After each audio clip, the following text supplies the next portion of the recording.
Welcome to Gita Wisdom with Lakshmi this Tuesday, November 4th. Thank you all for joining with me. I hope everyone is doing very well. So we're beginning our Gita quest here. We're on chapter 4. Prabhupada entitles it Transcendental Knowledge. And chapter 4, this particular section that we're getting into, is beginning with text 17. So it's chapter 4, text 17. In Prabhupada's Gita, it's the chapter that's entitled Transcendental Knowledge. And Krishna is now getting into karma. What is karma? So we'll have some interesting discussion about karma. I'll begin as I normally do, read some Sanskrit to put us into the mood of the Bhagavad Gita as Krishna has spoken to Arjuna.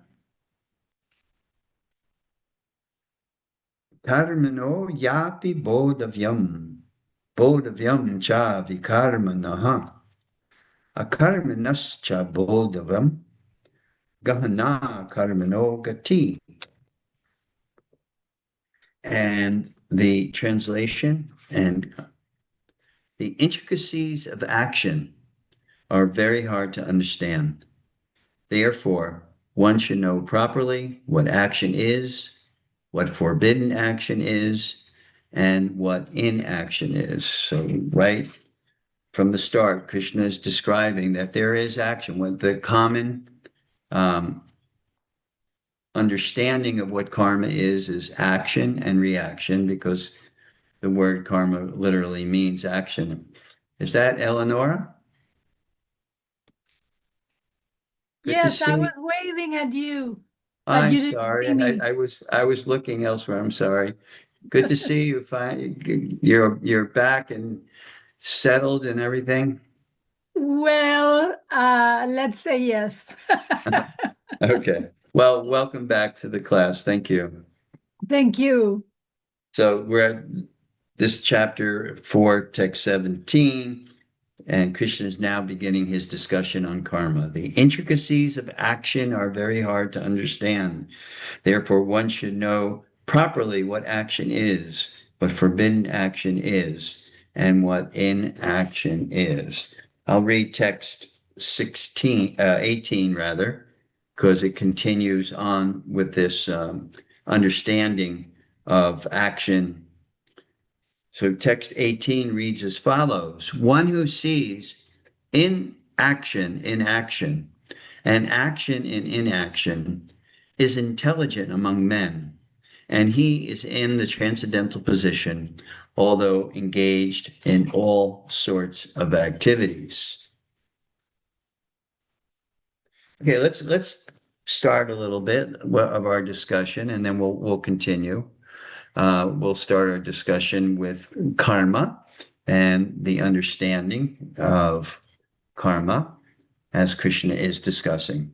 So what does karma mean? Well, in general, people understand karma to mean action that has reaction or actions that take place in this material world.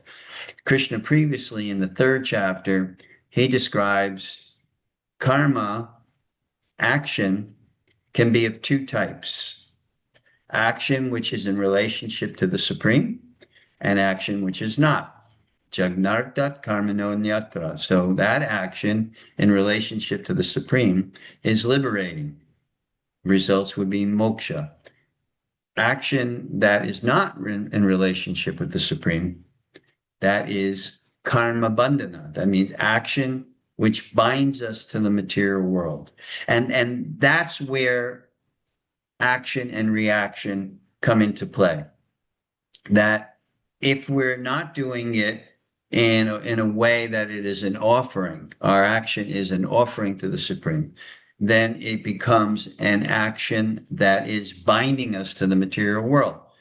So I wanted to preface the next section because Krishna talks about karma, vikarma, and akarma. He breaks it down into 3 categories of action. So karma are actions which are performed according to one's prescribed duties as outlined in the great sacred texts like Bhagavad Gita, like Bhagavad Purana, the Mahabharata, the Ramayana. There are specific Dharma Shastras like the Manu Samhita. So action which gives the humanity guidelines how to act in a dharmic way, a proper way, a way that is harmonizing with the whole of the universe. That is considered karma. In the spiritual context, it means performing one's duty, swadharma, selflessly and in harmony with divine law. The result of karma, one can say good action, is good merit or reactions that would be considered favorable or desirable. And usually there's four categories of like these favorable reactions that one can experience. First one would be health. If you're possessed of good health, I mean, everyone gets sick, but in general, your health is pretty good. That's considered a good karmic reaction. Wealth is also considered a good karmic reaction. Beauty is also considered a good karmic reaction, as is education. The opportunity for education, to be educated, is also a merit, a good merit, and that is a good response, a good reaction. Now, karma, another word could be right action. In terms of the gunas, we know we have the sattvic gun, which is the mode of goodness. We have rajagun, which is the mode of passion, and we have tamagun, which is the mode of ignorance or delusion. So karma, right action, according to dharma, according to divine law, then this is considered more sattvic action. It is dominated by sattvic. Sattvic means certain tendencies. Sattvic means someone who is sattvic or sattvic inclined. It's not a random or whimsical designation. It has symptoms. Just like if one is healthy, they have symptoms of their health, good health. What are symptoms of good health? Good digestion. That's a symptom of good health. Strong digestion, where you're able to eat foods and digest it properly. And one of the symptoms of digesting properly is after you eat, you are energized. If after you eat, you are sluggish, that usually is indication that your digestion is not good. So good health, one of the symptoms of good health would be good digestion. Symptoms of not so good health, bordering on bad health, would be sluggish digestion. According to Ayurveda, everything is, tied into digesting your foods properly, which means you eat properly, which means you don't mix the wrong foods, et cetera, et cetera. So sattvic action, it's dominated. The guna is predominantly sattva gun. The nature that you experience, harmonious, selfless. You perform your actions in accordance to dharma and without ego or selfish motive. Now, dharma is a whole other discussion, but in brief, I'll say this. Dharma usually comes from the Vedas. Dharma usually comes from the sadhus, those who are living in conjunction with the Vedas, Puranas, etc., Itihasyas, etc. But dharma can also mean intrinsically or intuitively that which is right for you. For instance, Do you like when someone lies to you? Do you like when someone steals from you? Do you like when someone criticizes or fault finds you? So obviously the answer is no, I don't like that. So dharmic behavior, which would mean you don't lie. That which you wouldn't want coming your way, you don't do yourself because you know intrinsically it doesn't feel good. Why should I do that to others? Same thing with stealing. Same thing with greed, anger, and all of these different feelings that you particularly don't like. If you have a hard time understanding the concept of Dharma, understand it from that way. Right behavior, behavior that you would not like coming at you, you do not give it to others. You do not project it out to others. So, and it says without ego or a selfish motive. So karma, right action, according to Dharma, according to the sacred text, the guidance that is given to us from the sacred text, the guidance which is given to us from the saintly personalities. They give it to us not only in their words, but by their example. And the guidance which is given to us by virtue of having a spiritual mentor or guru. We discussed the principle of guru before. So this is all part of karma as experienced through the sattva guna. In the Bhagavad Gita, in the 18th chapter, the 23rd verse, Krishna says, action performed without attachment, without love or hatred, and without desire for fruitive gain, and a body camera. that is said to be sattvika. So Krishna tells us there what is sattvic activity. Okay, so that is karma, righteous activity, and then we have what Krishna describes vikarma. So just take the opposite. Action contrary to Vedic principles.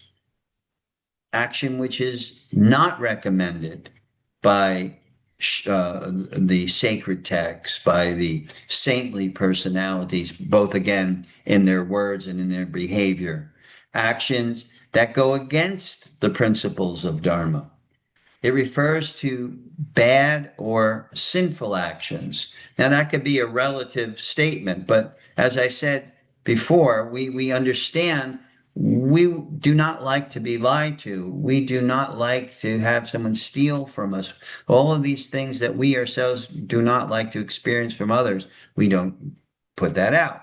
So it refers to bad or sinful action done out of greed, out of anger, out of lust, or out of ignorance. Narottam Das Thakur, a great spiritual preceptor in the Vaishnava line, the Gaudiya Vaishnava line in particular, he has written many, many songs glorifying Krishna and our relationship with Krishna. He says one simple sentence about anger. Anger spoils everything. So it's these kinds of actions which Krishna terms vikarma, or disconnected from good action, the opposite of good action. Just like there's yoga, what does yoga mean? To be linked up, to be connected. V-yoga means not to be linked up or not to be connected. So karma, with the VI in front of it, vikarma, it means wrong or forbidden action, actions that go against dharmic principles, refers to bad or sinful actions done out of greed, anger, lust, or ignorance. For reference, we can look at Bhagavad Gita, third chapter. Okay, here's the third chapter, sixth verse. Let's see why I put that there. I don't know. Okay, here's the sen one who restrains the senses of action, but whose mind dwells on sense objects certainly deludes himself and is called a pretender. So this kind of vikarmic action, you may think it's okay, to act in this way for your own gratification, but then that one will not be on a spiritual path, but will be on a path of that will lead us to results that are opposite of what we talked about with karma. Results are sin, that one is committing sin and therefore uh, getting bad reactions. What are the bad reactions? Legal problems. If one is plagued with legal problems, then that is an indication of bad karma. Poverty is also an indication of bad karma. Health, not having good health, and that's an indication of bad karma. And not being attractive, physically, your features may not be attractive. So in this way, these are kinds of general indications of what good karma is, we talked about, what you'll experience if you behave in a good karmic way, or usually it's talking about, and we'll discuss this a little bit, actions that have been performed in the past. Because usually the situation that we are born into, right down to the family that you have, the mother that you have, the father that you have, the economic situation that you have, the religious or non-religious situation of your family. All the things that you come into this world with are the results of karma reactions coming from previous lives. So if you have good karma, you get a punya or good reactions. And we discussed what that is. If you do bad actions, then you get what we say here, the legal problems, the sinful nature. And sinful nature, sin has a kind of a Judeo-Christian connotation, but literally sin meant, from the Latin word, it meant error, that one is making error. So in this regard, from the Vaishnava perspective or from the Bhagavad Gita, one is acting erroneously. So when we say vikarma, then if you're not following dharma, duty, responsible behavior, good behavior, obligations, moral obligations, etc., then you're making an error. So this will create our situation that we're in. A lot of us come from families that were good families, good mother, good father, good family situation, healthy, nourished situation. Some people come from situations that were maybe abusive. It could be emotional abuse or verbal abuse or physical abuse. The situation, the parents that we get, the environment that we're placed in, leading right up to where you're born. For instance, it's not considered good karma to be born in a desert and to live a life in a desert climate, because it's arid and there's hardly any water. It's very, very hot. It's very, very dry. It's not conducive to grow foodstuffs, etc. But to live in a more sattvic environment, like the mountains or by water, by the ocean, by a lake, by a river, some kind of body of water, that's usually indicative of a more sattvic environment. And it has an effect on consciousness. You know yourself, when you go to different places, if you are sensitive, you go to the mountains, and what do you feel? You feel kind of, a peacefulness that's there. There's the mountain breeze, there's the trees, the greenery, the nature, communing with nature, walking barefoot in the grass, hugging trees. All these things may seem silly, but it actually gives you a connection and gives you peace of mind.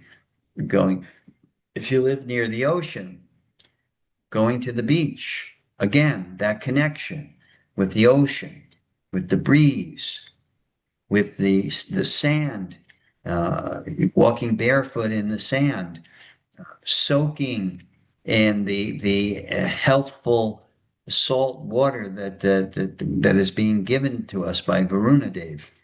All of these things are really good environments to be in. So good karma means the type of family that you get, the place where you are born, your opportunities for education. Doesn't necessarily mean you're rich, but it means that at least your family is comfortable. You know, you have a nice roof over your head. You're not want for food. Parents are always putting food on the table, et cetera, et cetera. So these are all indicative of good karma, good action, vikarma, bad action. Now, within the category of vikarma, there's rajasic vikarma. That means actions that are not proper or suitable or dharmic, and they're driven by a rajasic tendency. So what's a rajasic tendency? Greed is a rajasic tendency. Really competitive, like, to an extreme. I mean, everyone can have a little bit of competition in their spirit. There's nothing wrong with that, but to an extreme where it just kind of rules you and drives you and motivates you to beat everybody. And ego, the action which is full of ego, where you are the center of the universe and everything is for your benefit and your pleasure without consideration of others. One indication, rajasic vikarma, can be if you take on a position. Let's say you want to heal people, but the driving principle of your healing is profit or fame. Like, one of the things that really, I think in general, in my discussions with different people about the medical industry right now, it's driven by money. And if you happen to be a doctor and you've happened to work in that environment, you can experience it directly. Doctors nowadays, when they're working for clinics, they are told they can't spend more than 15 minutes or 20 minutes maximum with a patient. Now, how fair is that to the patient, and how fair is that to the doctor? So when health care is driven for profit, then that's not a good karma action. It's called rajasic vikarma because it's really not dharmic. I mean, in fact, according to Vedic culture, the Ayurvedic doctors in particular, they don't really charge a fee, an exorbitant fee. They'll either, if they're really, really Brahminical, they'll take donations. But if they're, operating, like, for instance, in the Western world, where it doesn't have that culture, where, a person recognizes that they should respond or reciprocate with a sattvic healthcare giver, Ayurvedic doctor, et cetera, with true generosity according to their means. So in that particular case, an Ayurvedic doctor can charge a reasonable amount of money. But Rajasic Vikarma is driven by greed. I'm doing this because I can make a lot of money. Ego, it's all about me and what I get out of it. I get fame, I get recognition. I'm on the if there's different kinds of seminars, I'm the featured speaker, and I'm upset if I'm not the featured speaker, et cetera, et cetera. And the result of this rajasic vikarma is it creates bondage, and it also creates anxiety, because one of the principles of raja is distress. One of the principles of sattvagun, goodness, is peacefulness, because raja means action, but action with attachment, excessive attachment, and action for one's own self-interest. And then there's also tamasic vikarma, and that's done out of delusion, anger, cruelty, or laziness. In other words, from a healthcare perspective, neglecting a patient. A patient needs a certain amount of attention, either response, communication, and the various ways that doctors nowadays communicate, and you're very negligent in doing that, harming others or avoiding one's duty. The result, this leads to suffering, ignorance, and moral downfall. So that's V-karma. We've broken V-karma down. Karma, good action, good results. V-karma, bad action, bad results. So one may say, well, I'm going to gear my life towards good karma actions. But what's the problem with that? Who can tell me what the problem is even if you gear your life towards a good karmic action, what would be the problem with that from a spiritual perspective? Eleanor? None. No No problem. problem. No problem? Being Okay. sattvic? Being sattvic? Yeah, no Yes. problem. Yes. Okay, no problem. Does anyone else have any thought on that before I say something? What's the question again? Okay, the question again is, we discussed good karma, good behavior, right? Dutiful behavior, righteous behavior, etc. Good karma. And good reactions to that, health, wealth, education, beauty, etc. And then we discussed V karma, bad action and the results that come from that, legal problems, etc., etc. So good karma, bad karma. Is there a problem, or should we strive just for that? Does anyone see any kind of problem with that? Eleanor sees no problem with being sattvic. Uh, It yeah, seems a bit greedy. What's that? Jai Krishna? It seems a bit greedy. They're greedy. If you act in a sattvic way and you do good No, but actions, you're desiring and desiring things. you're desiring things. Okay.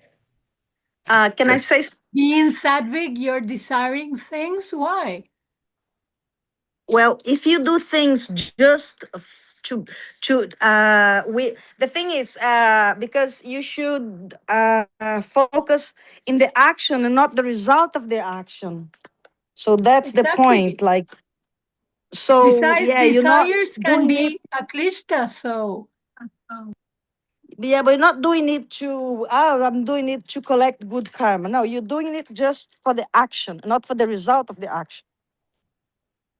So that Okay. is the down thing about doing things, thinking of collecting good karma or something, if that's what I understood. It's mindfulness. Focus on the action, not the result of the action. That's what I think. I'm not understanding, Lakshmi, Okay, because that's okay. if That's all your right. behavior is sattvic, Right. you are not going for the fruits. You are not going for creating good karma. And any desire you have is leading to God. So I don't see the problem. Okay, here's what I'm getting at. Maybe the question was not specific enough. The one problem is, as long as you're sattvic, you're always, and we're not talking about the other category of Shuddha sattvic. That's the whole other category. Sattvic means you're still influenced by Rajagun and Tamagun. So you're not purely in Sattva gun unless you have reached the Vasudev platform, the pure devotion to the Supreme. Sattva gun technically means you're still in the gunas. You may have the inclination for peacefulness and detachment and righteous behavior, but you're still going to be influenced by Rajagun and Tamagun. Good, So that but that is as far as you can get because you are in the gunas. So right. as far the best you can do is what?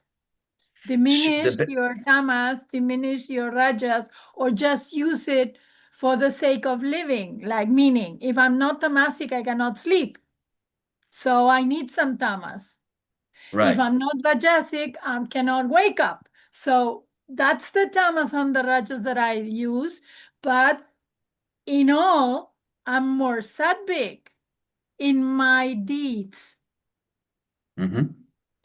So the principle is, as long as you're in the gunas, you're right. You need rajas to act and you need tamas to sleep. But when a person is not absorbed in the next category of action, which is called a karma, then the sattvic, because there's so many stories in the Puranas. One such story is Ajamil. Ajamil was a sattvic Brahmin, and he was trained properly. He learned Shastra. He was obedient to his parent. He had all the good symptoms, but Raja and Tama snuck up behind him and kind of overwhelmed him. So the point is, as long as you're in the gunas, there's always the danger that you can be overwhelmed. And like I said, there are a lot of stories. I don't have time to give you all the stories, but there's always the danger of being overwhelmed. The second point that I wanted to make, the principal point is, if you're not free from the gunas, if you haven't transcended the gunas, if you don't come to the platform of Shuddha Sattva, which can only come through akarmic activities, which we'll discuss next, then that means you have to take birth again to experience your good karma. And taking birth again, even though you get reward in the manner of health, in the manner of wealth, in the manner of education and beauty, there's always the chance again of being overwhelmed by the lower modes of material nature based on circumstances. There's so many different circumstances that are there and so many different types of samskaras. Like in the case of Ajamil, how he was raised in a Brahmin sattvic environment. And how is it to just by seeing a prostitute that he became overwhelmed by Raja and Tamagun, because there was obviously some samskaras that were there, or mental impressions from previous lives that were there. So as long as we are not in moksha, not in a liberated stage, not in the Shuddha Sattvic platform, there's always the danger of, number one, being overwhelmed in this life, and number two, coming back to experience your good karma and somehow or another being overwhelmed in that life. So that's why the real point is in what Krishna says, is akarma, to act akarmically, which is basically devotional service to the Lord. It's bhakti yoga. That's why Krishna emphasizes that in the 6th chapter of the Bhagavad Gita, yoginam api sarvesham madgate nantaratmana. when Arjuna asks him, because Krishna spoke about karma yoga, he spoke about jnana yoga, he spoke about dhyana yoga, he spoke about sankhya yoga, division of jnana yoga, and he gave Arjuna this kind of whole lesson, instruction about yoga. And Arjuna's question at the end of the 6th chapter, after Krishna explains jnana yoga, is any of them better than the other? And Krishna definitely says, that yoginam api sarvisham mad gate nantaratmana, bhakti, devotion to the supreme, because that is considered the third category, which we'll discuss right now. Those actions that are done as an offering to the Supreme Lord, they're considered a karma. A before a word in Sanskrit usually means no or not. So there's no karma in an akarmic activity. And I have in parentheses, what does akarma mean? Actions that are transcendental. What does that mean? Beyond the gunas, nirguna. So an action that is dedicated purely, solely, and wholly as an offering to the Supreme Lord, that is considered a karmic action. So japa, a karmic action. Kirtan, a karmic action.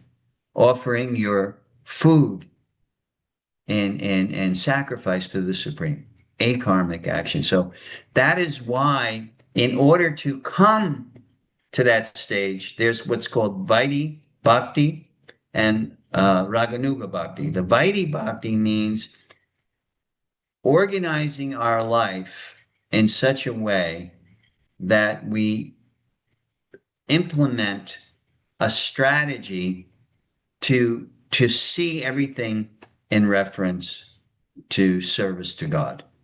That's yat karoshi, yat ashnasi, yat jahosi dadasi, yat. All that I do, all that I offer, all that I give away in charity, as well as all austerities that I may perform, I do this as an offering. And that's, I think, I don't know who was speaking, maybe it was Rose, when you were talking about the mindfulness of the action. In bhakti, there's a mindfulness. It's beyond karma yoga. Karma yoga means, you try to detach yourself from the desire to enjoy the fruits of your action. In bhakti, there is no desire for the fruits of the action, because one sees in relationship to the Supreme, everything is an offering to the Lord. Everything, my singing, my dancing, my relationships, everything, my parenting, my relationship with my spouse, all of these things are seen as an offering to the Lord. They become Shuddha Sattvic. It's a nirguna state. Nirguna means without the influence of the Rajagun or Tamagun. Although one may argue, well, I have to get up. But for a pure devotee, for one in Shuddha Sattva, that is not the motivating force. The motivating force is getting up to serve God, sleeping to serve God. That's the motivating force. So there is when one reaches that Shuddha Sattvic platform, there is no influence of the gunas anymore. It's Shuddha Sattvic, purely in that situation. Not like when you're in the gunas, when you have influence of Raja, influence of Tama, then, if you're advanced, predominantly Sattvic state, with influence like that. So another thing is, what is the motivation? Or what is one's nature?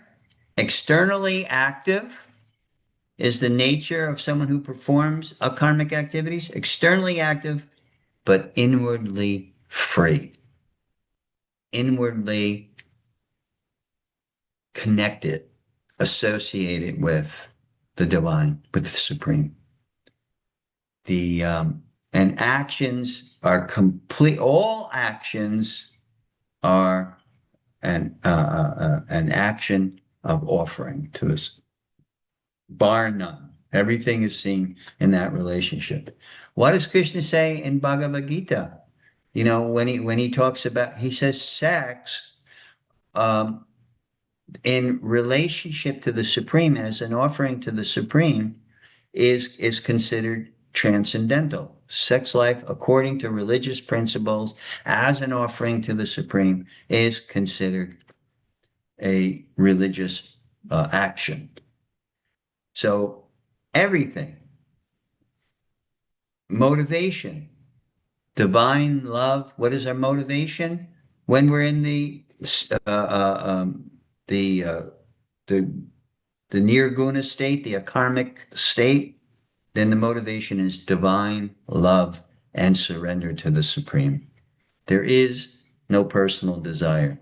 The desire is to please the Supreme. Why are the gopis considered the topmost devotees of Krishna? The topmost, devotees of Krishna. There's a story about Krishna has a headache. Many of you probably heard the story, but what it was is Krishna was sitting one day and he was like this, and Narada Muni came by. Narada Muni is the transcendental spaceman who can travel all throughout the universe by his mystic powers. And he sees Krishna sitting like that. He says, Krishna, what's the matter? And Krishna says, oh, Narada, I have a headache. And Narada said, oh, my Lord, you know, what can I do? He said, there's only one thing that will cure this headache. And Narada says, name it. Whatever it is, I'll get it for you. And Krishna says, it is the dust from the lotus feet of my pure devotee. If you get that dust and I put it on my head, my headache will be totally gone. So Narada Muni, he says, I will get it for you. And he travels around. He sees Lord Brahma. He sees Lord Shiva. He goes to all these different personalities. And everyone, like, the thought of taking the dust from the bottom of their feet and placing it on the head of Krishna, they just, no, I cannot do that. I'll be destined for hell. So finally, after Narada goes through all these great personalities, including himself, he goes to the gopis, and the gopis are sitting there. Narada Muni, it's so wonderful to see you. How can we serve you? And Narada Muni says, Krishna has a headache. And the gopis immediately go, oh no, what? Narada Muni, how can we help? The only thing that will cure Krishna's headache is the dust from the lotus feet of his devotees. Here! Take the dust from my feet. And Narada was shocked. You're giving me the dust from your feet to put on Krishna's head? Yes. Take it. Scrape it here. Take it off. And when you go to Vrindavan, there's a lot of dust. So Narada Muni says, aren't you worried that he'll go to hell, for such an offense? And their reaction was, then let me go to hell. If this is what Krishna desires, if this will help Krishna, then I give freely. And whatever the reaction is, I don't care. So Narada Muni takes the dust, he goes back to Krishna. And when Krishna hears the gopis have given the dust from their lotus feet, Krishna is so happy. And he pays obeisances to that dust. So this is indication of no desire for one's own, benefit. Akarmic. So it's an inner state. The motivation is divine love and surrender. I only want to give to my beloved. It's hard for us to experience in this world, in mundane relationships, because, we have some personal interests. We have what I want, you know, maybe we don't have an unreasonable amount of desire, but there is certain personal desires, needs for myself, and that's understood. But in the case of this story, it was obvious the gopis, whatever Krishna needed, they gave to Krishna. In our life, we're on the lower rung of devotion. It's the same thing. Whatever I can do to please Krishna, then I will do that. So what's the inner state that one is experiencing? Complete detachment and inner peace. What is the outcome, the result of designing your life, or putting a strategy into place where you're always doing bhakti in relationship, bhakti in your cooking, bhakti in your singing, bhakti and everything that you do in relationship to the Supreme? There's no karmic bondage. So that's what I was saying, the Shuddha Sattva. You can only get to Shuddha Sattvic platform through the medium of devotional service, because it cleanses the heart of all karmic actions and reactions and selfless desires. Bhakti, in Bhaktivinoda Thakur's Tattva Sutram, he says, does one have to cultivate independently kindness, compassion, friendliness, respect? He says, no, one does not. These are the natural reactions to the execution of pure devotion, that one's heart naturally, because one's heart, one's soul is naturally kind, compassionate, merciful, friendly, respectful. Those are intrinsic qualities to the soul. So when we are cultivating the soul through these akarmic activities, nirgunic activities, they naturally manifest. It's like you may find a diamond in the rough, and you clean it, you clean it, you clean it, and then finally you see the beauty of the diamond. So the heart is like that. It is the diamond in the rough. And if we have anger, if we have greed, if we have selfishness, if we have these things, this is because of the coverings of the modes of material nature. And they've conditioned us as such. It's not our nature. It's our conditioning. Our nature is pure. Our nature has all of exhibits this kindness and compassion and mercy and all of these things. These are the natural inclination of the soul. And it's only influenced by the covering of the gunas that we are not kind, or not feeling compassionate, or not feeling or exhibiting friendship, friendliness, and respect. All of these are indicative of the conditioning that has come upon us as a result of our interaction with the material nature and its constitution, qualities, or characteristics, or influences of the gunas. So karma means action, dharmic action, that will lead to a gradual progression. But one can also be overwhelmed at some point by Raja or Tamagun, as long as they're not purely situated in Shuddha Sattva. Vikarma is a downward spiral. The more vikarmically we act, the more the result to that is delusional. It's like people who cannot wrap their mind around the concept of God. You know, I can't see him. How can I believe that there's a God? My life has been miserable. You know, would a God do that? Would a compassionate, kind God do that? Just like the government puts into place laws for the organization and the harmonious functioning of society. Government doesn't want you to break the laws, and the government certainly doesn't want to put you in prison.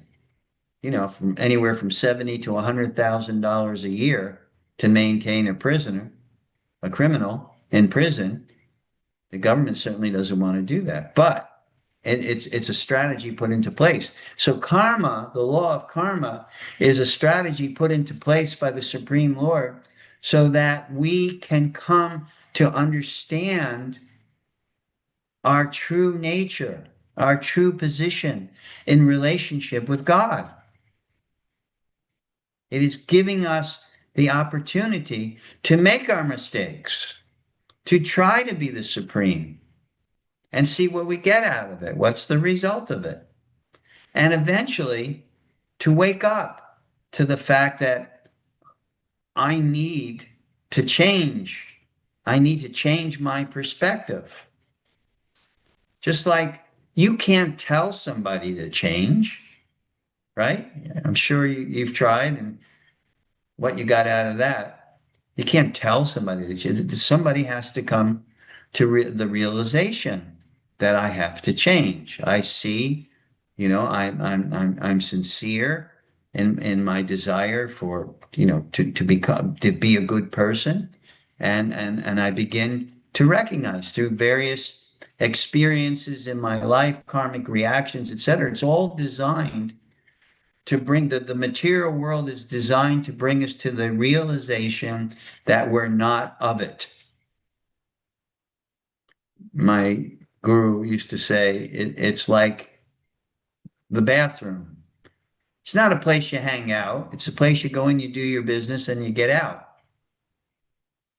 So the material world is we come here for a reason. And the reason is somehow or another we erroneously exercised our independence in a way that has disconnected us from our relationship to God.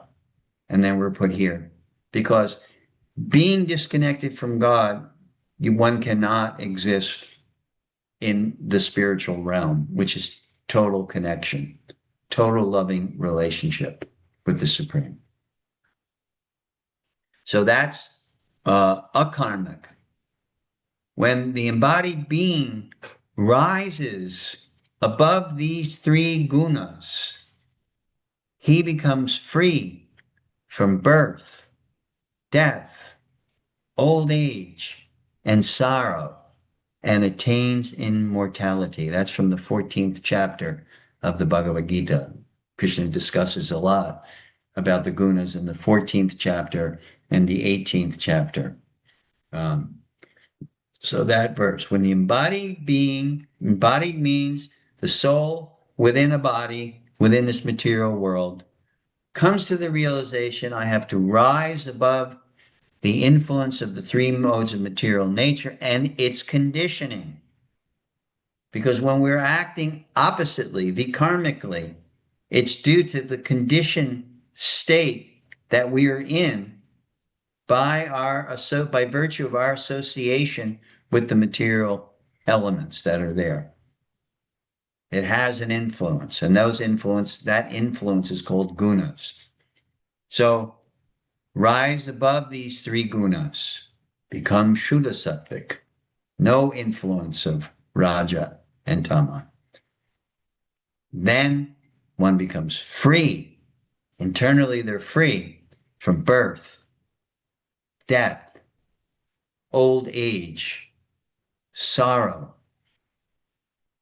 depression, all of these things. I have personally seen, I can tell you this honestly, folks, I've personally seen people in my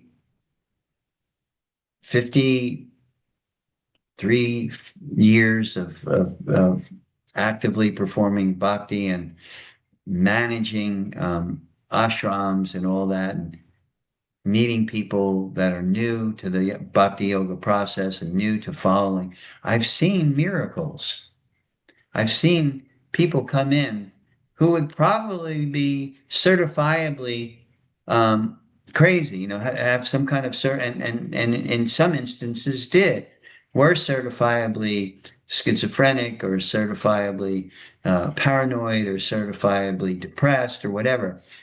But due to serious and sincere involvement in following the strategy of bhakti yoga, where one is seeing everything with changing the perspective, everything in relationship to the Supreme, one becomes transformed. Yeah, that's the word I would like to use. Transformation takes place from within the core of the heart. They still may have an eccentric nature, they may be funny or goofy or whatever the case may be. They may have an eccentricity, which is part of their personality as it is, but everything has changed in terms of perspective and the kindness and the compassion and the friendliness and respect. It all begins to swell up within the heart. And the only thing that can reverse that, and there is a caveat to this, that it can be reversed if you are offensive, if you speak offensively or act offensively towards others, then that can actually check advancement and reverse the advancement. So, yeah, I guess we're kind of out of time. I went over a lot of material. I'll open up the floor. Anyone wants to say anything? Any realizations that you've had or questions that may be there, observations, please feel free to Mirabai. Hey, Lakshmi. So good to see you, brother. Good to see you. My respects. Yeah, this was right on target for me. This Oh, good. whole, yeah, I just got off a week-long retreat with my guru in Oklahoma, and yeah, I had it in the Shivananda lineage, they talk about the I, me, mine stuff. Right. The Beatles sang about it. I think it was the last Right. song they ever recorded it, and it's so insidious, Yeah. and just focusing on trying to spiritualize everything and make everything an offering to God. Like, Yeah. I heard an interesting class today. Not today, it was yesterday, I believe. There's this one very nice devotee I listened to, very scholarly classes, and he was making the point about ego and how, because you used the word insidious, ego actually is. That ego actually, it's creating a persona that we're not. Right. That's the We're- whole thing. It's just like when we fall into avidya, the illusion of separateness, like we start thinking that there's lack and everything becomes like this grab for like, what do I get out of it? Or, like this whole thing and measuring everything like it's some transaction. But when we realize who we are, as the Atman, we don't, and you start to want to just serve the absolute. Yes. It's a different thing. There is no, you start to let go of your preferences. Yeah, Krishna said, Realized being doesn't have go for the likes and dislikes. It's like, yeah, go ahead. yeah, Krishna says in Gita, Ishvara aham bogi, Mm. that one who's in ego, that I am the controller and I am the enjoyer, which is the opposite mindset of one who is surrendering all of their actions to the Supreme. Mm-hmm. I am the controller, I am the enjoyer. So that means everything is for my benefit. I have placed my conception of the self in the center, and everything is serving that conception of the self. Mm-hmm. Whereas the strategy of bhakti is to place God in the center. Mm-hmm. And everything is in service to that principle of God being in the center of my life. Right. Like Christ said, seek ye first the kingdom of heaven, and all these things shall be added unto you. Not Yes. that we do it because we want, I guess some people do. That's like at least a step in the right direction. Like somebody was saying earlier, well, what's wrong with being thoughtfic, And yeah, it's just that one more step.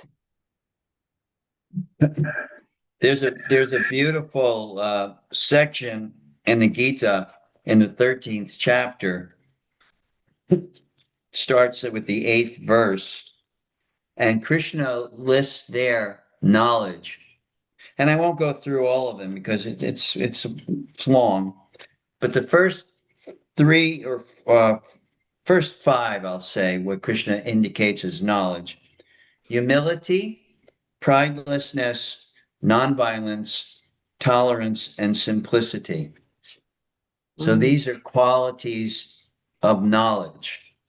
And I always wondered why, when Prabhupada in his commentary, when he was describing pridelessness, he said he mentioned very specifically that one has pride in their religious advancement.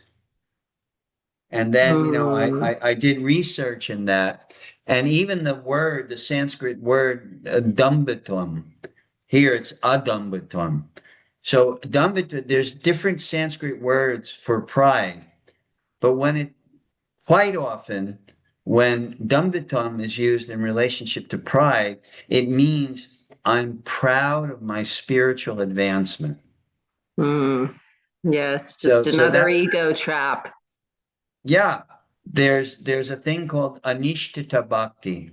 Anishtita bhakti means when we are not fixed in our bhakti, we're still kind of, fumbling around, so to speak. The last, there's I think 5 levels, 5 stages of anishtita bhakti. The last stage is when you are advanced, right? You have reached a level of advancement in your practice of bhakti, but yet you think you're advanced. and you seek out what you feel you should be getting, the respect that you should be getting, etc. You are advanced. You understand a lot. Right, but you're still doing it for impure motives. Yeah, there is self-motivation lingering there. And that self-motivation is pride. And that pride, Alexander Pope, in his essay on man, he says, in pride, our error lies. So St. John Climacus, who was a great Christian saint, he said there are, the different vices. What is it? In Christianity, is it 7 vices? Greed, Sins, you anger. mean? Yes, 7. What is that? The 7 deadly sins, you sins. mean? The Seven. seven deadly sins. Yeah. Right, the 7 deadly sins. He said all of those, if you can get rid of all of those, if pride remains, it's a greater obstacle Mm, than the six that you got rid of. Pride is such a strong, powerful, subtle force mhm, that even a mhm. person who is advanced in their spiritual practice, if that pride is there, it can be the beginning of their downfall. So, Swami Shivananda says, bear insults, bear injury, highest sadhana, bear insult, bear injury, highest yoga.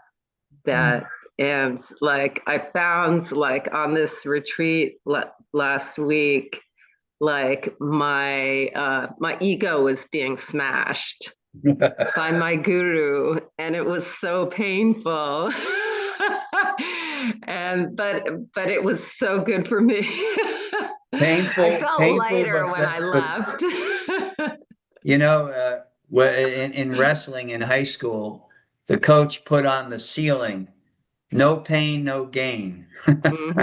Yeah. You know, as an instruction to the wrestlers, no pain, no gain. And Krishna also says here in the second chapter of the Gita, he says, Matra sparshas tu kontiya sitoshna sukadukada agamapayano nityas tang tatikshashva bharata. O son of Kunti, the non-permanent appearance of happiness and distress, and their disappearance in due course, are like the appearance and disappearance of winter and summer seasons. They arise from sense perception, O scion of Bharata, and one must learn to tolerate them without being disturbed. Mm. So what you were saying, what Shivananda was going, it's a tolerance. And Krishna says here, then the next verse, the person who is not disturbed by happiness and distress and steady in both is certainly eligible for liberation. Mhm. So that's, you know, what kind of mindset we have to tolerate. We have to be Yeah. patient. Well, a lot of people don't even have the awareness that that is a desirable quality, you know. Right. But Right. I think there's a point where you cross this point of no return, where you realize, well, I'm just gonna keep coming back until I get this right. So like, there's no way out. There's no escape. Just get busy That's working. that Humble that that yourself. And that's called conviction. yeah.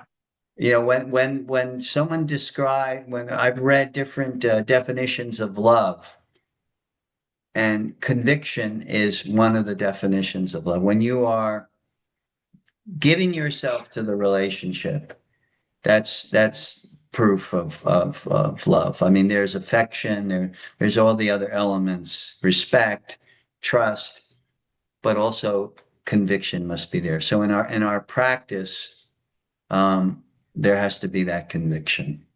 Yeah. Well, you know, we are tested and we see where the chinks are in our practice, like, you know, what needs to still be purified. And Yep, the chinks in our yeah, armor.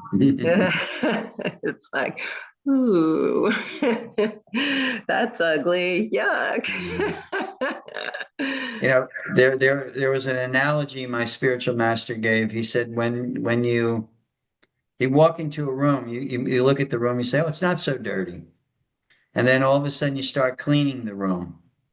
And then now you realize, oh, how dirty the room actually Wow. is. You see Yeah. all the dust and particles and under the bed. And, you know, when you really get into cleaning, then you begin to realize. So when we start the practice, we start our path, particularly in bhakti, and it's a cleansing of the heart.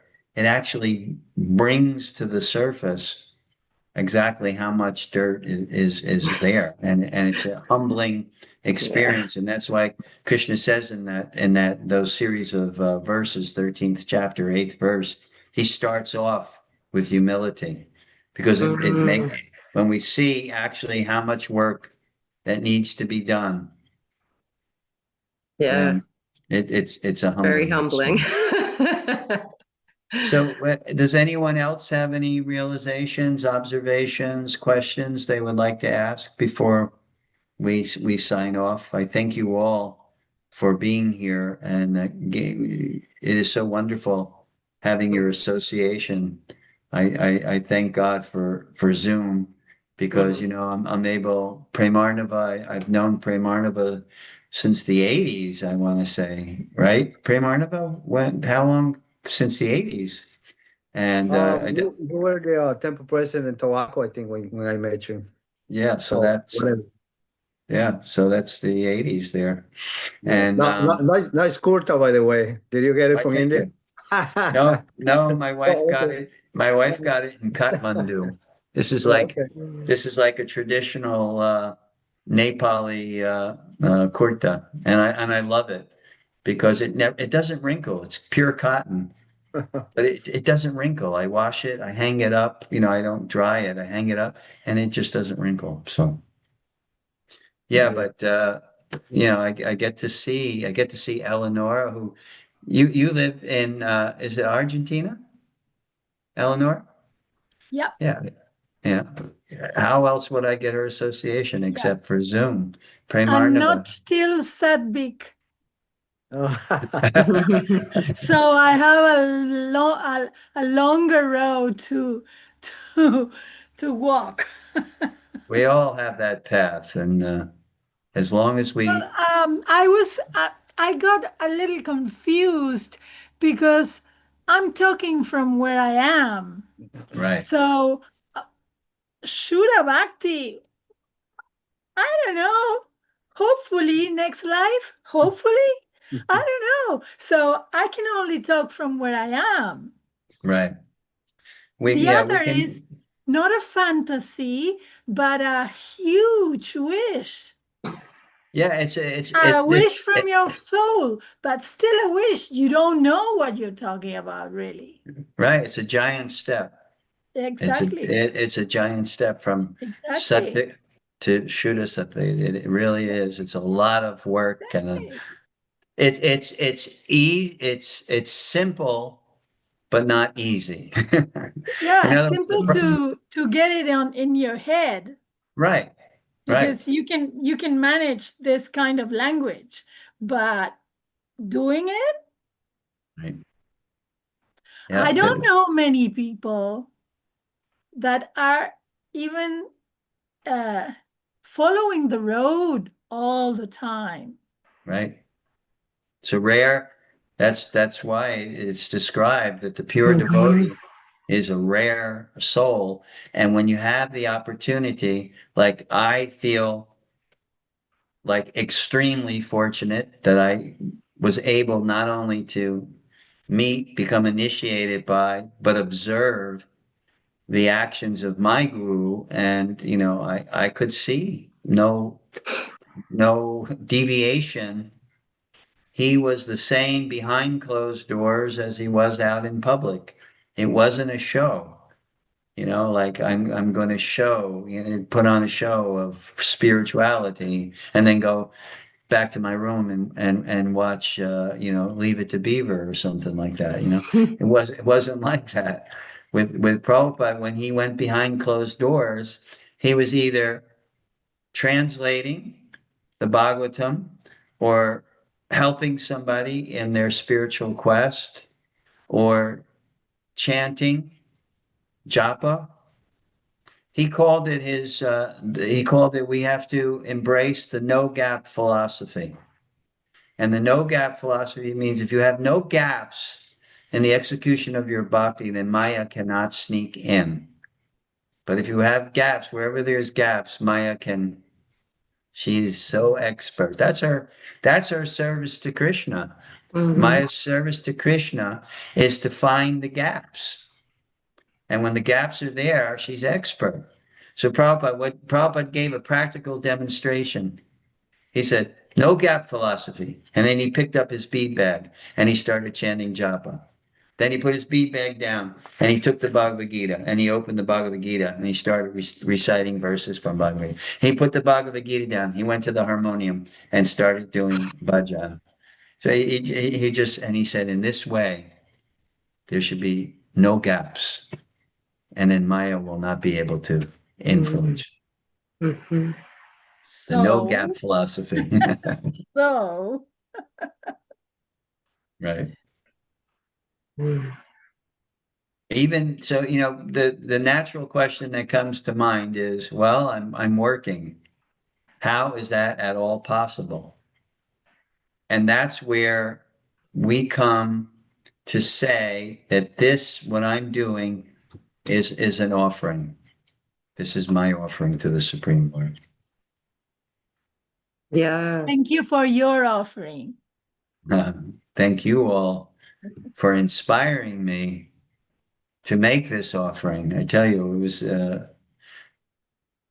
it's a joy. I remember during COVID, some of you I think attended. I did every day for a year and a half. Every morning, I did a kirtan.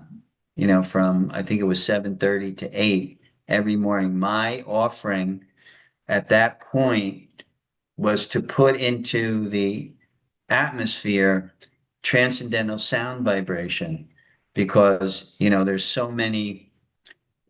much was going on during COVID. So I thought my humble contribution would be if I every day I did kirtan and engaged people in listening or participating in kirtan. So we can do little things like that. We don't, in the Ramayana, when Ram was building the bridge across to Sri Lanka, Hanuman was carrying these huge boulders, right? And what did he do? He threw the huge boulders into the water, and they all floated. All the boulders that Hanuman was throwing into the water floated. You know why? Because they put the name of Ram, they inscribed the name of Ram into each boulder. So by the potency of Ram, the boulders would float. But Hanuman was big and strong and hardworking, and they were these little squirrels, and they were putting, in their mouth like the size of an acorn, a stone, and Hanuman was going, "Get out of my way! Get out of my way! I'm Hanuman." And Ram looked at Hanuman. He said, "This service that they are doing is equal to your service because quantitatively you are doing more, but you are bigger. Qualitatively, it is the same. They have the same devotion, and their stones are also floating, and their stones are also contributing." So, we have to just keep that in mind, whatever we can do. And remember, we are here for each other. All of us. We have a bond, a common bond. To some degree or another, we're bhaktis, we're bhaktas, and we can help each other. Community means with unity. Mm. So we can help each other and take advantage of all the ways and means that we have at our disposal to keep within community. When we moved to Florida, my wife, we had put out applications for jobs, and she got two really nice offers. And the better offer for her, she would have been in charge of the clinic. The better offer was near Fort Myers. But my wife said, "You know what? Um, I don't think I want that job. I want to go because I heard in the Boca Raton area, there's a wonderful community of devotees there." So this is what she knew and what she didn't know. We since we've moved here, we met that community and linked up with that community of devotees. But now we've met so many other wonderful devotees, Rose and Victor and Sri Hari and Angelica and Sandra and all the people that we've met, Eleanor, all the people that we've met since we've been here. So community is important. It's important for inspiration. It's important for faith, building of faith in ourselves, that we can do it. We can practice. And we always have to realize and remember that bhakti is not just endeavor. Bhakti is also the path of grace or the path of mercy. So it means that, and I'm concluding with this because I'm getting signal from my son. It means that we do what we can do, and there's always grace or mercy that is coming from the Supreme Lord and his pure devotee. So thank you so much for your association, and I'll see you next week. I'm sorry I didn't get out a notification. I've been still a little. have four arms in Vaikuntha. Haribol. I'm still a little. I finally got over jet lag, and I came back with a major respiratory infection, and I was trying to adjust to the cataract surgery and the retina surgery. I had all these things, so I just kind of spaced out. But every Tuesday, I'll see you. Oh, and in the meantime, you have a happy, healthy, and holy week, and I look forward to your association next week. Thank you so much. Hare Krishna. Hare Krishna. Hare Krishna.